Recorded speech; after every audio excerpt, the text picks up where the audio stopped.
नमस्कार। प्रेरणा दर्पण साहित्यिक एवं सांस्कृतिक मंच की ओर से आयोजित नहले पर दहला वैलेंटाइन डे मेगा शो में मैं डॉक्टर कीर्ति काले आप सभी का हार्दिक स्वागत करती हूं, अभिनंदन करती हूं। हमारे कार्यक्रम आपको बहुत अच्छे लगते हैं, ये जानकर बड़ी प्रसन्नता होती है। प्रेरणा दर्पण साहित्यिक एवं सांस्कृतिक मंच के उपाध्यक्ष श्री ओम प्रकाश कल्याणी जी और महासचिव श्री हरि प्रकाश पांडे जी और पूरी प्रेरणा दर्पण की टीम लगी रहती है जी जान से अपना काम करने में, और इसीलिए हमारे कार्यक्रम इतने सुंदर बन पाते हैं, सबके मन को भा पाते हैं। तो मैं अपनी पूरी टीम को भी बहुत धन्यवाद देती हूं और आज के इस एपिसोड में बहुत खास, बहुत विशेष लेकर आपके बीच में आई हूं, क्योंकि ये वैलेंटाइन डे स्पेशल प्रोग्राम है और इस कार्यक्रम में होगा प्रेम प्रेम प्रेम और प्रेम। आपको पता ही है कि हमारा ये कार्यक्रम 2 सेगमेंट्स में होता है। पहले सेगमेंट्स में होती हैं कविताएं और दूसरे सेगमेंट में होते हैं किस्से, कहानियां, नोक झोंक और नहले पर दहला। तो आइए प्रारंभ करते हैं कविताओं से, क्योंकि प्रेम एक शाश्वत अनुभूति है। प्रेम के बिना मनुष्य रह नहीं सकता, बल्कि कोई भी जीव प्रेम के बिना रह ही नहीं सकता। और जब कविता की बात आती है तो कविता का तो उत्स ही प्रेम से होता है। सबसे पहले आज हमारे इस एपिसोड में कौन कौन लोग हैं मैं आपको जानकारी दे देती हूँ।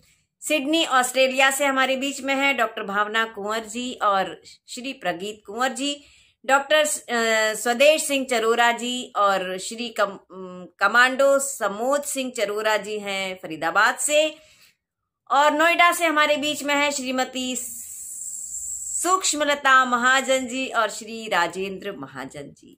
तो ऐसे 3 युगल हमारे बीच में हैं जो दोनों कवि और कवयित्री हैं। सबसे पहले किसे आमंत्रित किया जाए? तो सबसे पहले मैं चाहती हूं कि हमारे इस कार्यक्रम का प्रारंभ अंतर्राष्ट्रीय स्तर पर हो। तो मैं डॉक्टर भावना कुंवर जी से अनुरोध करती हूं कि वे आएं और अपनी कविता से, एक प्रेम कविता से इस कार्यक्रम का प्रारंभ करें और पूरे वातावरण को प्रेममय बना दें। आइए डॉक्टर भावना कुंवर जी। नमस्कार मित्रों, मैं डॉक्टर भावना कुंवर ऑस्ट्रेलिया सिडनी से आपके साथ जुड़ी हूँ। सबसे पहले मैं वैलेंटाइन डे की बहुत बहुत शुभकामनाएं आप सभी को देती हूँ और उसके बाद आपके सामने 2 मुक्तक रखती हूँ। देखिएगा।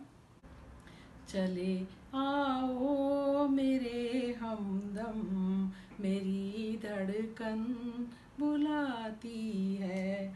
चले आओ मेरे हमदम, मेरी धड़कन बुलाती है। मोहब्बत के सफ़र में जो हुई अनबन बुलाती है। मोहब्बत के सफ़र में जो हुई अनबन बुलाती है। मेरी पायल, मेरे झुमके, मेरे कंगन, मेरी बिंदिया। मेरी पायल, मेरे झुमके, मेरे कंगन, मेरी बिंदिया। मेरे पाँवों के घुंघरू की तुम्हें छन छन बुलाती है। मेरे पाँवों के घुंघरू की तुम्हें छन छन बुलाती है। और एक मुक्तक और देखिएगा। वो पुराने से पल फिर से दोहराइए। वो पुराने से पल फिर से दोहराइए। छोड़ के हमको तन्हा न यूं जाइए। छोड़ के हमको तन्हा न यूं जाइए। कह रहे हैं अधर मौन रह कर यही। कह रहे हैं अधर मौन रह कर यही। प्रीत के गीत को फिर जरा गाइए। प्रीत के गीत को फिर जरा गाइए, फिर जरा गाइए। बहुत बहुत शुक्रिया, आभार। बहुत संवेदनशील कविताएं आपने सुनाई। छोटी छोटी कविताओं के माध्यम से कितना रस घोल दिया इस कार्यक्रम में, शायद आपको भी नहीं पता। आपका नाम ही भावना है, तो भावनाओं से ओतप्रोत रचनाएं आपकी थी। अब देखते हैं प्रगीत जी क्या सुनाते हैं। सिडनी ऑस्ट्रेलिया में रहते हैं और डॉक्टर कुंवर बेचैन जी के सुपुत्र हैं श्री प्रगीत कुंवर जी।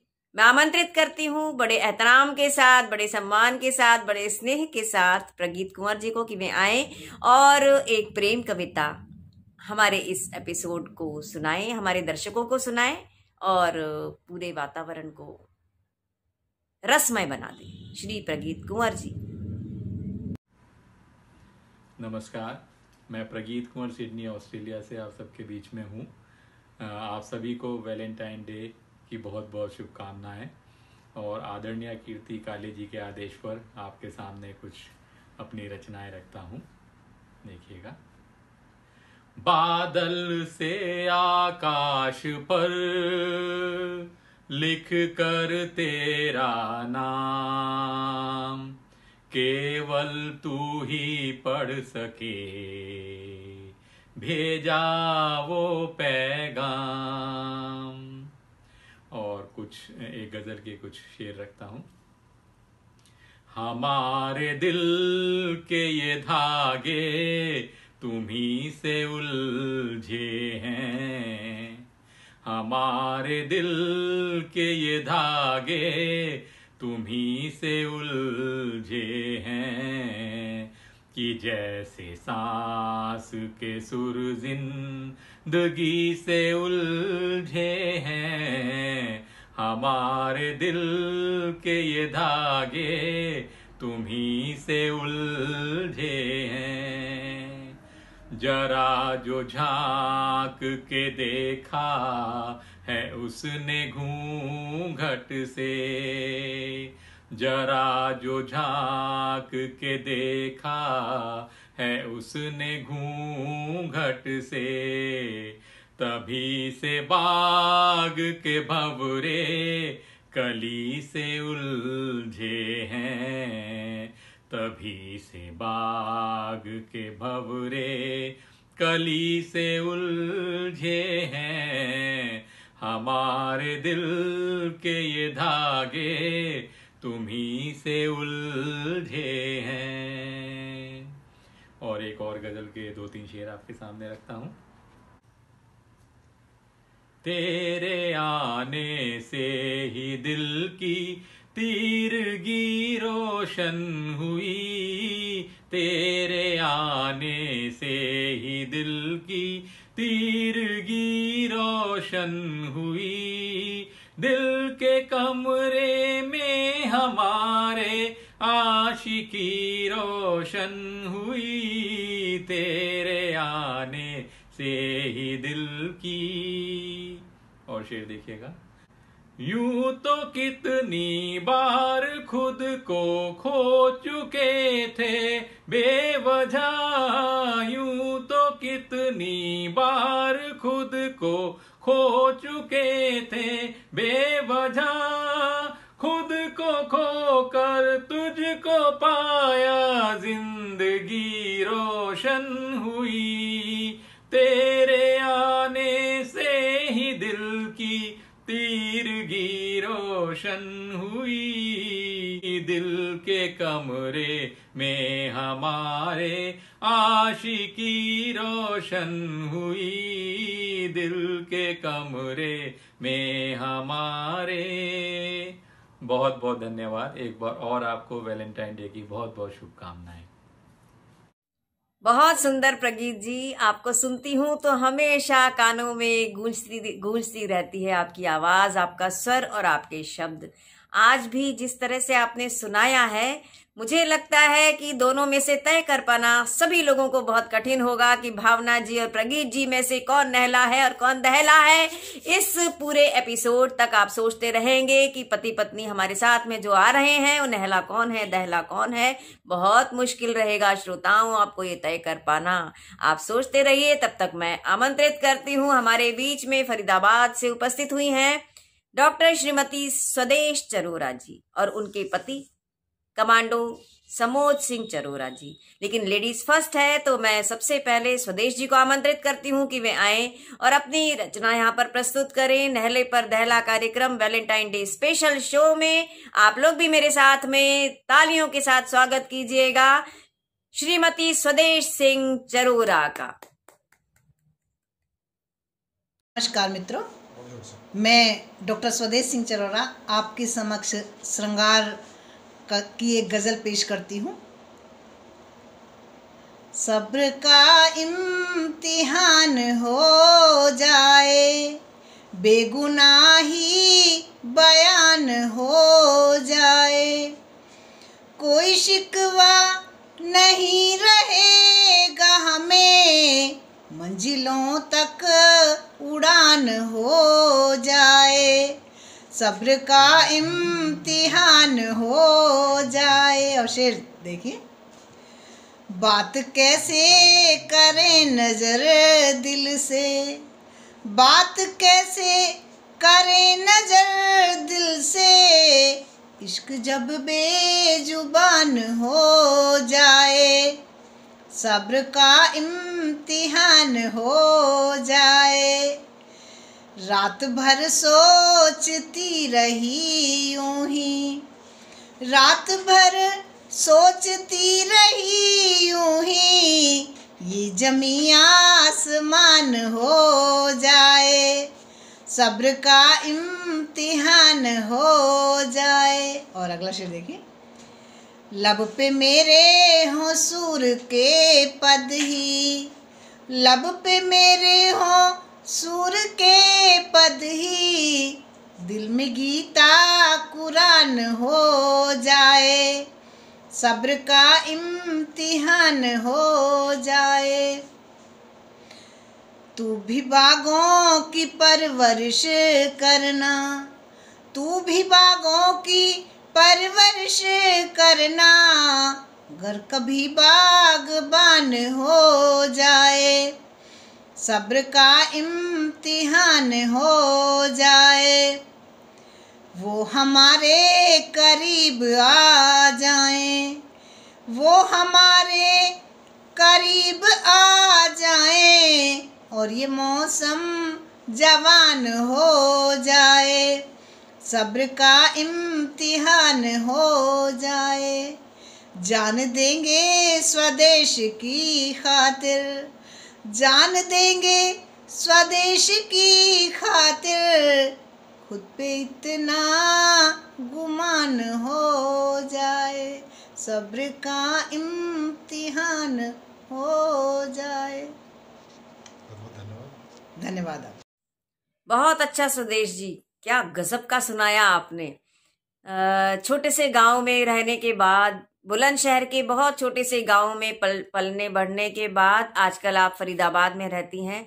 और इस कार्यक्रम की सुंदरता भी यही है कि लोग ये जाने कि एक दूसरे के साथ पति पत्नी किस सामंजस्य के साथ एक दूसरे का सम्मान करते हुए अपनी प्रतिभा को आगे बढ़ा सकते हैं। घर गृहस्थी की जिम्मेदारी उठाते हुए भी पत्नी, एक माँ, एक बहन अपना काम आगे बढ़ा सकती है, अपनी रचनाशीलता आगे बढ़ा सकती है, अगर पति का साथ मिले तो, परिवार का साथ मिले तो। आपने तो गजब का सुनाया स्वदेश जी, आनंद आ गया। लेकिन समोद सिंह चरोरा जी भी कुछ कम नहीं हैं, वो भी अपने तरकश में कई सारे तीर रखते हैं। और मैं आमंत्रित करती हूँ कमांडो समोद सिंह चरोरा जी को कि वे आए और स्वदेश जी के साथ जिस तरह से वो तालमेल बिठाकर चलते हैं, अपनी कविताओं का तालमेल आज भी बनाकर रखें। कदम ताल करते हुए हमारे बीच में आने वाले हैं श्री कमांडो समोद सिंह चरोरा फरीदाबाद से। आइए स्वागत करते हैं मेरे साथ, आप भी स्वागत कीजिएगा।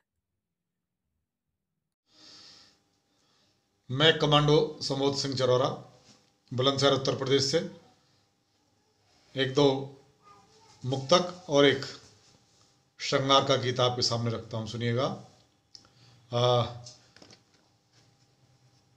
मैंने कहा था कि सरगम गजल में होती, गीतों में तान होती, मैं बुलबुला सा उठता और तू उफान होती। ये उम्र की मुसीबत गर बीच में न आती, मैं भी जवान होता, तू भी जवान होती। और कि जिस पहर धड़कन से धड़कन रूबरू हो जाएगी, जिस पहर धड़कन से धड़कन रूबरू हो जाएगी, आप चुप बैठेंगे फिर भी गुफ्तगू हो जाएगी, आप चुप बैठेंगे फिर भी गुफ्तगू हो जाएगी। सुनिएगा, एक गीत आपके सामने रखता हूं।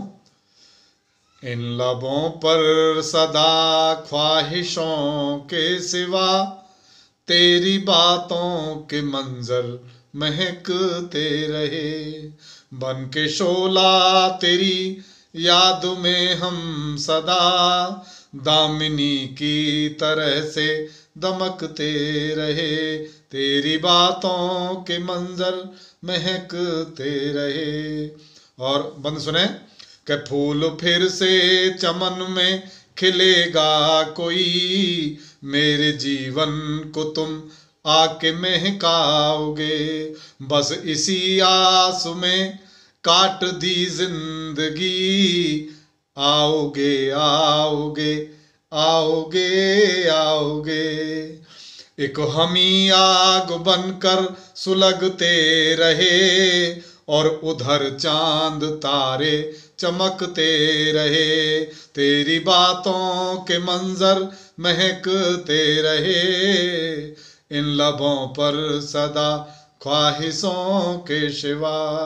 और सुनिए कि गर भरोसा नहीं है तो फिर देख ले, मेरे मन के कलश में भी जिंदा है तू, तेरी सांसें भी महफूज गीतों में है और छंदों के रस में भी जिंदा है तू, फिर भी क्यों मेरी धड़कन धड़कती रही, फिर भी क्यों मेरे आंसू टपकते रहे, तेरी बातों के मंजर महकते रहे।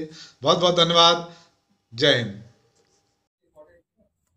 बहुत सुंदर, बहुत सुंदर। किस तरह से कविता का मानवीकरण किया है सम्मोद जी ने और श्रृंगार रस की कविता सुनाई है। एक वीर रस की कविताएं तो बहुत सुनी है हमने कमांडो सम्मोद सिंह चरोरा जी से, लेकिन आज जिस तरह से श्रृंगार का गीत इन्होंने सुनाया है वो गजब का रहा, बहुत अच्छा रहा। आइए क्रम को आगे बढ़ाती हूँ और हमारे बीच में है श्रीमती सूक्ष्मलता महाजन जी और श्री राजेंद्र महाजन जी। दोनों एक दूसरे से बहुत सामंजस्य रखते हैं, बहुत एक दूसरे का सम्मान करते हैं। मैं मिली हुई हूँ दोनों से, तो दोनों में से सबसे पहले आमंत्रित करती हूँ श्रीमती सूक्ष्मलता महाजन जी को कि वे आए। और ये दोहे भी लिखती हैं, माहिए भी लिखती हैं, गजलें भी लिखती हैं, गीत भी कहती हैं, तो जो इनका मन हो वो सुनाए। मेरे साथ आप लोग भी स्वागत कीजिएगा श्रीमती सूक्ष्मलता महाजन जी का। सभी को नमस्कार। प्रस्तुत है एक प्रेम गीत। मेरे नैनों में बसता मेरा प्यार है, मेरे नैनों में बसता मेरा प्यार है, मेरा प्यार है, मेरा प्यार है, मेरे नैनों में बसता मेरा प्यार है।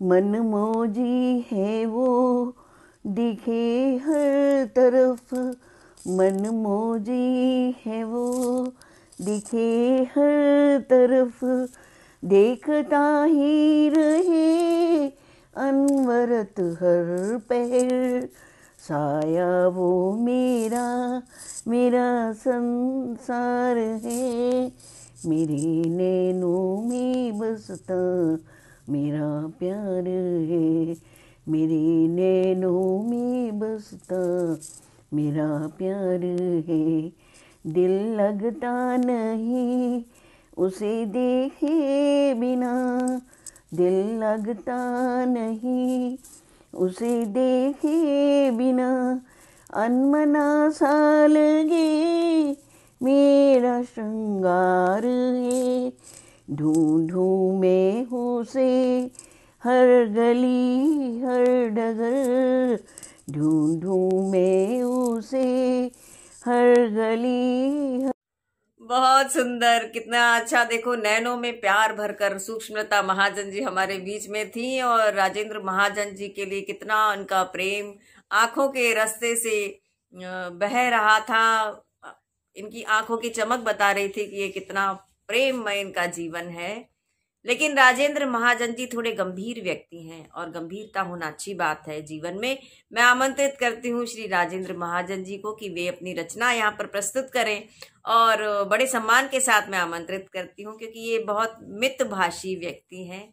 आज हमारे आग्रह पर इन्होंने कुछ कहने का स्वीकार किया है, इसके लिए मैं धन्यवाद देती हूँ और आमंत्रित करती हूँ श्री राजेंद्र महाजन जी को कि वे आएं और अपनी रचना प्रस्तुत करें। श्री राजेंद्र महाजन जी। मैं राजेंद्र महाजन अपनी प्रस्तुति इस प्रकार देना चाहता हूँ। कहाँ छुपी थी प्रेमिका, कहाँ छुपी थी प्रेमिका, छोड़ी तेरी आस, तुझे देखकर अब लगा आया है मधुमास, तुझे देखकर अब लगा आया है मधुमास। कामदेव का पुत्र हूँ मैं बसंत मधुमास, फूल खिलाता मैं सभी भंवरों की मैं आस। मैं बसंत मदहोश कर कहूँ करो अब प्यार, मादक मौसम की यहाँ मुझसे चले प्यार। खुशबू फूलों में भरूं मैं बसंती प्यार, सरसों का मैं अब करूं खूब पीत श्रृंगार। लदे पेड़ अब आम के बौर लगे भरपूर, मैं बसंत उनको करूं खूब नशे से चूर। गीत कोयल सुना रही सुनो सुरीले राग, मैं बसंती ही मिलन की सदा लगाता आग, मैं बसंती ही मिलन की सदा लगाता आग। प्रकृति देखकर ही मुझे करे खूब श्रृंगार, प्रकृति देखकर ही मुझे करे खूब श्रृंगार। फूल फूल हैं हर जगह ये बसंत परिवार, ये बसंत परिवार। नई कोपलों से सजे, नई कोपलों से सजे सभी पेड़ और झाड़, दृश्य यही सुंदर लगे ले बसंत की आड़, ले बसंत की आड़।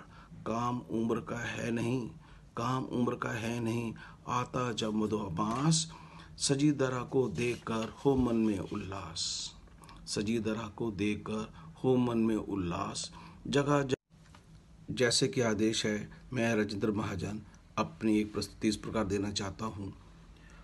मुझसे तुम क्यों कर रहे, मुझसे तुम क्यों कर रहे बार बार परिहास, विगत माह में भी कहा, विगत माह में भी कहा आया है मधुमास, आया है मधुमास मुझे कह पास बुलाया।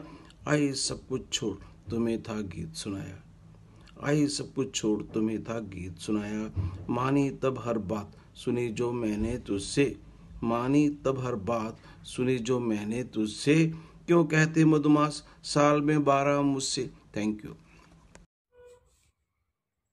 Doctor Bhavna Kunwar ji, Prageet Kunwar ji, doctor Swadesh Singh Charora ji, commando Samod Singh Charora ji, Shrimati Sukshmalata Mahajan ji और श्री राजेंद्र महाजन जी से हमने कविताएं तो सुनी।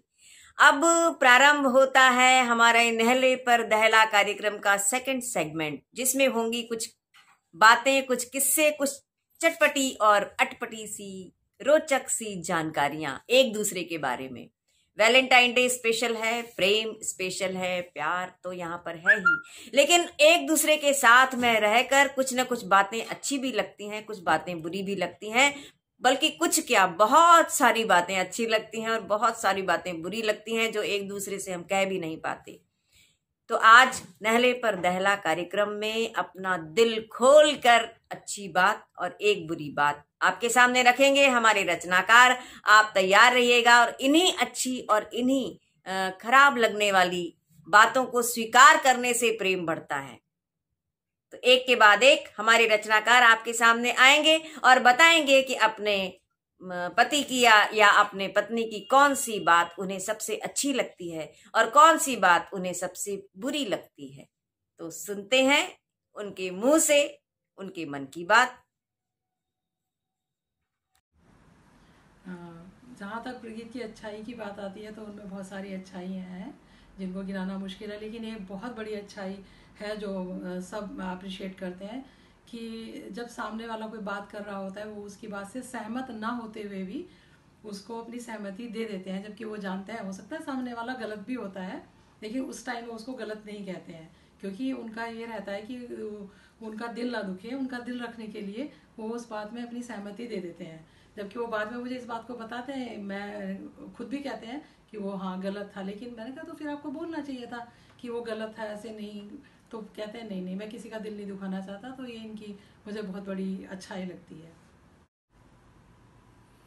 अच्छाई का यदि बात की जाए तो भावना में जो सबसे अच्छी बात मुझे लगती है वो ये लगता है कि वो बहुत ही भावुक हैं, बहुत ही इमोशनल हैं। जैसा उनका नाम भावना है उसी तरह से वो भावुक भी हैं।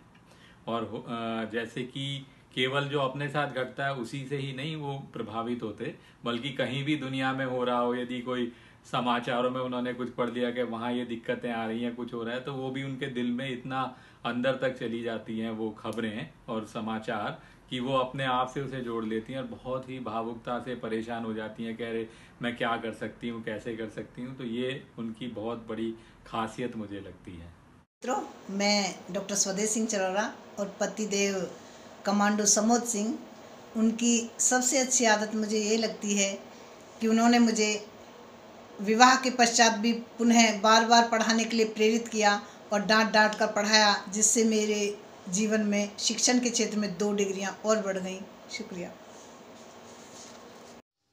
मैं कमांडो समोद सिंह और मेरी धर्मपत्नी डॉक्टर स्वदेश सिंह चरोरा। स्वदेश जी की एक बात बहुत अच्छी लगती है, वो ये कि कभी भी चाहे किसी भी कोई भी परिस्थिति हो, वो उन्होंने किसी भी तरह से, चाहे परिवार में दुख हो या कोई भी घड़ी हो, वो कभी नर्वस नहीं होती। शहर में जाती हैं फरीदाबाद तो वहाँ उस माहौल में अपने को ढाल लेती हैं, गांव में आती हैं तो गांव के माहौल को डाल लेती हैं, और कभी किसी प्रकार का उन्होंने ये उनके मन में नहीं आता कि मैं एक पढ़ी लिखी और वो हूँ तो किस तरह से अपने आप को माहौल में गांव के में ढालूँ या शहर के में डालूँ। जहाँ भी चली जाती हैं वहीं अपने आप को उस माहौल में डाल लेती हैं। ये सबसे अच्छी खासियत है उनकी। मेरे पति श्री राजेंद्र कुमार महाजन, उनकी सबसे बड़ी खूबी ये है कि वो बहुत ही सपोर्टिव हैं, बहुत ही सहयोगी हैं और ज़िंदगी के हर मोड़ पर, जहाँ भी, चाहे पारिवारिक हो, चाहे शैक्षणिक हो या मेरे काम के बारे में हो, वो हमेशा मेरे साथ साय की तरह रहते हैं, मेरे साथ खड़े हैं, पूरा सहयोग करते हैं। ये एक बहुत बड़ा वरदान है ईश्वर का मेरे लिए, और आज मैं जो भी हूँ, जो भी कर सकती हूँ, वो उनके सहयोग के बिना संभव नहीं था। तो ये एक उनकी बहुत बड़ी खूबी है कि हर समय, हर परिस्थिति में वो एक साय की तरह मेरे साथ रहते हैं। तो ईश्वर का बहुत बहुत धन्यवाद है कि वो मुझे जीवन साथी के रूप में मिले। आदेश है मैं अपनी वाइफ श्रीमती सूक्ष्मलता महाजन जी की खूबियों का, अच्छाइयों का वर्णन करूं तो वो तो अच्छाइयों का भंडार है। उनका जिक्र करना तो मेरे लिए तो शायद थोड़े शब्दों में, समय में मुश्किल ही है। फिर भी वो बहुत हर कार्य को करने में सक्षम है। जो ठान लेती हैं वो कर लेती हैं, जो कह देती हैं वो हो जाता है। कुछ भी चाहें सब कर सकती हैं, उनमें इतनी क्षमता है, इतनी प्रतिभा है। अब जब तक वो स्कूल में भी रही, प्रिंसिपल रही, जो चाहा, जैसा चाहा, जिसके कारण से समाज के अंदर, देश के अंदर, बच्चों के अंदर, पेरेंट्स के अंदर, टीचर्स के अंदर अच्छी भावना जागृत हुई, उन्होंने बहुत किया है। और घर परिवार को पूरा संभाला, अच्छी तरीके से रक्षा की, उनकी ख्याल किया। और सब लेखन कार्य में, पेंटिंग कार्य में, बागबानी में, दूसरे गरीब बच्चों की देखभाल के लिए, उनकी पढ़ाई के लिए, उनके खेल के लिए, सब तरफ उनका दिमाग जाता है और बड़े खुश सफल होकर वो सारा कार्य करते हैं। और जहाँ तक उनकी शरीर में कोई कमी, उनकी कुछ कमी की बात है, वो मैं सच से कहना चाहता हूँ। जो कमियाँ तो खैर नहीं लगती मुझे कुछ, लेकिन मेन ये है कि वो बहुत उदार चित्त है। अगर वो देखती हैं किसी को। प्रगीत की बुराई की बात जहाँ तक आती है, एक सबसे बड़ी बात जो मुझे बहुत अजीब भी लगती है, लेकिन खैर मैं तो अब यूज टू हो गई हूँ, कि प्रगीत अगर खाना खाने के लिए बैठे हैं और जैसे अक्सर होता है कि हाँ खाना खाने के बाद आप ये काम कर लीजिएगा, तो बस वो उठ जाते हैं और पहले उस काम को करेंगे और फिर अरे आप उठ क्यों गए, कह रहे पहले इस काम को फिनिश करना है तब मैं खाना खाऊंगा। तो मेरा सवाल हमेशा ये रहता है कि वो तो बाद में हो जाता है खाना खाने के बाद, तो आपने बीच में उठ के क्यों किया? क्योंकि वो खाने को आराम से एंजॉय नहीं कर पाते, खाना खा ही नहीं पाते। उनको लगता है खाना खाने के बाद मुझे ये काम करना है, तो वो बीच में उठ के काम करने लग जाते हैं। लेकिन मेरे साथ ऐसा नहीं होता, क्योंकि मुझे बहुत पहले से उनकी इस आदत का पता है। तो जब वो खाना खाने बैठते हैं, मेरे मन में कितने भी बातें चल रही हूँ, मैं कभी उनको नहीं कहती हूँ, बाद में कहूँगी। लेकिन परिस्थिति जब बदल जाती है, जब कोई और व्यक्ति खाना खाते वक्त उन्हें किसी काम को कह देता है, तो वो छोड़ के खाना पहले उस काम को करते हैं और फिर खाना खाते हैं। तो कभी कभी बड़ी समस्या बन जाती है। जैसा कि आदेश दिया गया है, तो भावना का जहाँ बुरा पक्ष में जो कहूँगा वो है तो बड़ा हास्यास्पद। क्योंकि होता क्या है कि किसी दिन सुबह उठकर वो मेरे से कहते हैं आप बहुत अच्छे हो, फिर किसी दिन उठकर वो कहते हैं कि मुझे आपसे बहुत शिकायत है। तो मैंने इस चीज़ का रहस्य पूछा कि आखिर बात क्या है, कोई दिन सुबह जो होती है उस दिन मैं अच्छा लगता हूँ, एक दिन बुरा लगता हूँ, ऐसा क्या कारण है? तो उन्होंने मुझे बताया कि जिस दिन मैं आपको सपने में देखती हूँ कि आप अच्छे हो, अच्छा कुछ कर रहे हैं, तो अब तक मुझे अगले दिन आप अच्छे नजर आते हो। और किसी दिन किसी सपने में मैंने देख लिया कि आपने मेरे साथ कुछ बुरा किया, तो इसलिए अगले दिन मुझे वो शिकायत रहती है। तो मैं ईश्वर से यही प्रार्थना करता हूँ, हे ईश्वर, यदि मुझे भावना के सपने में भेजना ही है तो मेरा अच्छा रूप ही दें, जो कम से कम मेरा पूरा दिन खराब ना हो। मित्रों, मैं डॉक्टर स्वदेश सिंह चरोरा और पति कमांडो समोद सिंह चरोरा, उनकी जो मुझे सबसे बुरी आदत लगती है वह यह है कि मेहमानों के लिए जो नाश्ता परोसती हूँ उसे मेहमानों की शुरुआत करने से भी पहले ये ख़त्म कर देते हैं और मुझे पुनः नाश्ते को रखना पड़ता है मेहमानों के समक्ष। मैं कमांडो समोद सिंह चरोरा और मेरी धर्मपत्नी डॉक्टर स्वदेश सिंह चरोरा, उनकी एक सबसे जो ख़राब बात मुझे लगती है वो ये है कि हमारी शादी को 30 वर्ष हो गए और अभी तक हमारे अंदर लड़ाई नहीं हुई। वो कभी लड़ती नहीं है। मैं उस कविताओं में सुनता हूँ पति पत्नी की लड़ाई झगड़े होते हैं, ये होता है, तो ये सबसे ख़राब बात है। और ऐसा मुझे कभी आभास होता नहीं, तो कभी किसी भी बात को चाहे अच्छी हो बुरी हो, सबको ठीक है ठीक है ठीक है अपने हिसाब से ढाल लेती हैं। कभी किसी बात के ऊपर कभी उन्होंने कोई लड़ाई झगड़ा या ऐसा कोई कभी नहीं किया। तो ये मुझे बहुत ख़राब बात लगती है। हिंदुस्तान में रहते हुए पति पत्नी में झगड़े ना हो तो बहुत ख़राब बात है। राजेंद्र जी की एक बात मुझे अच्छी नहीं लगती कि अगर उन्हें सही लगता है या नहीं लगता है तो भी वे दूसरे के दिल की परवाह करते हुए कभी भी अपनी असहमति प्रकट नहीं करते हैं। असहमत होते हुए भी वो हमेशा अपनी सहमति दिखाते हैं। तो मेरा मानना है कि अगर आपको कोई चीज़ नहीं अच्छी लगती है तो आपको खुलकर वो बात कहनी चाहिए, पर वो खुलकर कभी भी नहीं कहते हैं और दूसरे का दिल ना दुखे इसलिए हमेशा हर किसी की बात में अपनी राय मिलाते हैं। तो इस बात पर कभी कभी मेरे को उनसे अच्छा नहीं लगता है और कई बार कहा सुनी भी हो जाती है। धन्यवाद, थैंक यू। नाश्ता रखा जाता है और पति साफ कर देता है नाश्ते को मेहमानों के खाने के पहले ही। कितनी अच्छी और कितनी मजेदार बात बताई इन्होंने, और क्या क्या इतनी छोटी छोटी सी बातें होती हैं जो अच्छी भी लग सकती हैं, बुरी भी लग सकती हैं, और इन्हीं अच्छी बुरी बातों के बीच में प्रेम बढ़ता है। प्रेरणा दर्पण साहित्यिक एवं सांस्कृतिक मंच की ओर से आयोजित इस नहले पर दहला वैलेंटाइन डे स्पेशल प्रोग्राम में अभी आपने सुना कुछ किस्से, कुछ कहानियां, कुछ चटपटी अटपटी सी बातें और कुछ रोमांटिक कविताएं। आज का एपिसोड आपको कैसा लगा आप हमें अवश्य बताइएगा, जिससे हम आगे के एपिसोड आपके मन मुताबिक और अच्छे बना पाएं।